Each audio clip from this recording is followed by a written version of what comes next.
Hello, my fellow aspirants. I hope you all are doing well and I hope your preparation is also on the right track.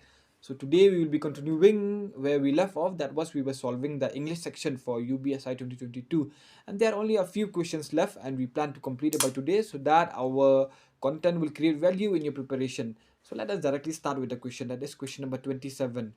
So, here what we have to do is we have to convert from direct to indirect speech, and for that, I would like to introduce to you to I would like to introduce you to three rules that we must follow. The first one is that we must convert from question to a statement format.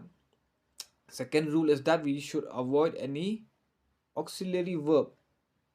Third rule is that we must change the entire question into past tense. Past tense. So using this three rule, we will try to solve this question. So here, Mark asked me, why do you want to study Russian? So Mark asked me, we will remain, but since we are trying to change this into a statement, so apostrophe and this question mark will no longer remain.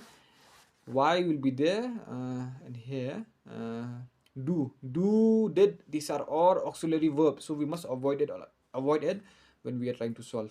Next, you. Since I'm speaking about an indirect format where I'm speaking about someone else, here you will become I. You will become I, and then we are uh, trying to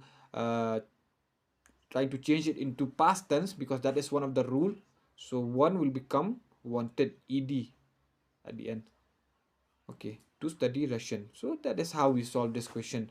The correct option here is Mark asked me why I wanted to study Russian. Mark asked me why I wanted to study Russian. So the correct option here is option number C.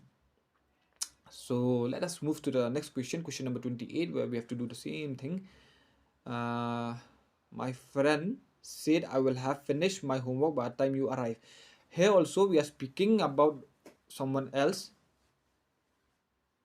So said will become, since we are speaking in indirect speech. So said will become told. Told who? It was told me. Uh, Told me. I will become he, since we are speaking in indirect term. Will become would. Have will remain. Finish will remain. Here my also, since we are speaking about someone else, will become uh, finish. His. My will become his. Since we are speaking about my friend. Homework by the time you arrive. By the time you also will not be there, it will become I arrive. So my friend told me he would have finished his homework by the time I arrive. So the correct option here is my friend told me he would have finished his homework by the time I arrive. So the correct option here is C. Okay, sorry, the correct option here is D. So that is basically how we solve this type of question. We must remember these three rules, and also remember we are speaking about someone else. That is what basically indirect speech is. Someone told us something, and in turn we are telling that same thing to someone else. So that is what we mean by indirect speech. Next, idioms and phrases. So for this, what we have to do is basically we have to know the meaning of these idioms and phrases. So to hit the nail on the head. So to hit the nail on the head, it means to be exactly right about something. When pigs fly. So this statement is a bit sarcastic because pigs do not fly. That is why also the meaning here should be something that will never happen, because pigs will never fly. So that's why the correct option here is something that will never happen. Next, rain on someone's parade. Correct answer here is to spoil something. Also, next, to cut corners. We say to cut corners when we want to do something half-heartedly, or because we want to save time or money or something like that. So the correct option here, the most appropriate option here is to do something that saves time. Next, to cost an arm and a leg. So we say this when something is very expensive and we have to pay it. Sarcastically, we say that we have to pay our arm or a leg to buy this thing. So the correct option here is something very expensive. Okay, next, here what we have to do, this is also known as a closed test.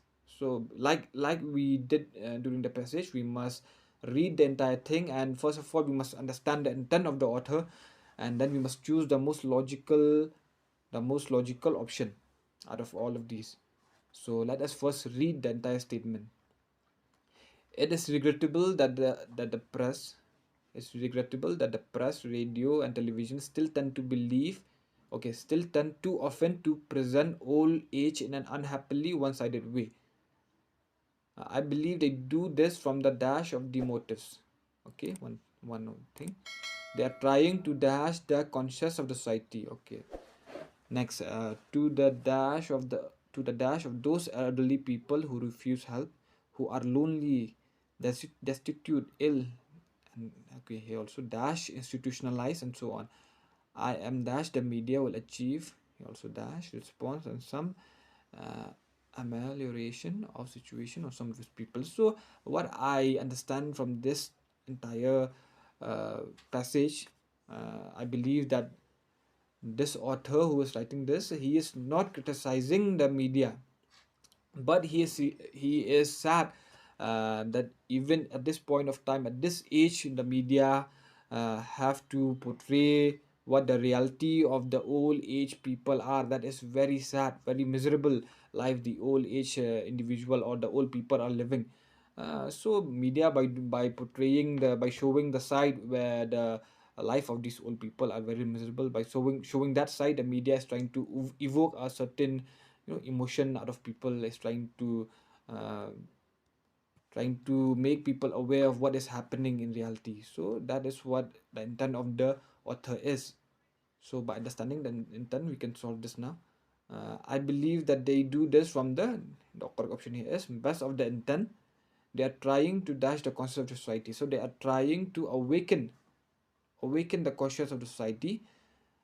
They are trying to, okay, here next one, to the dash of these elderly people who refuse help, to the miseries of these elderly people who needs help. Okay, next, dash institutionalized, okay, misery to who are lonely, destitute, ill, and bedridden, since they are speaking about what the old people are going through. So here should be bedridden. And then next, I am dash the media will achieve. Okay, okay, here should be I am sure the media will achieve some response and some amelioration of situation from some of these people. So that is how basically you have to solve this type of question. First of all, we must understand the intent, and we must choose the most appropriate and the most logical option out of all of these. So let us directly move to the next section, which is foreign words. So we have to know the meaning of some of these words. So en route, we say en route when it's on the way. So correct option here is on the way. Malefied, so if you are a police aspirant, you must know that malefied, so something is done with malefied intention, it means something is done with very bad intention. So the correct option here, it should be acting in bad faith. Next, versus is meaning. Versus very easy, is against. Alpha and omega is used in English when we want to say beginning and the end. So here the correct option, beginning to end. And finally, ad hoc we say ad hoc when it is temporary. So with that, we have come to the end of this series where we were solving the question paper for UBSI 2022, and I hope our content provided some value to your preparation, to your life. And if that was the case, then please do like and subscribe, and uh, and stay tuned for our future videos where I'm sure will definitely help you in your preparation. And I expect few of you, if not all of you, will succeed in your life, will succeed if not in this exam, maybe in few future exams. So stay tuned and stay connected with us. That is all from our side. Thank you.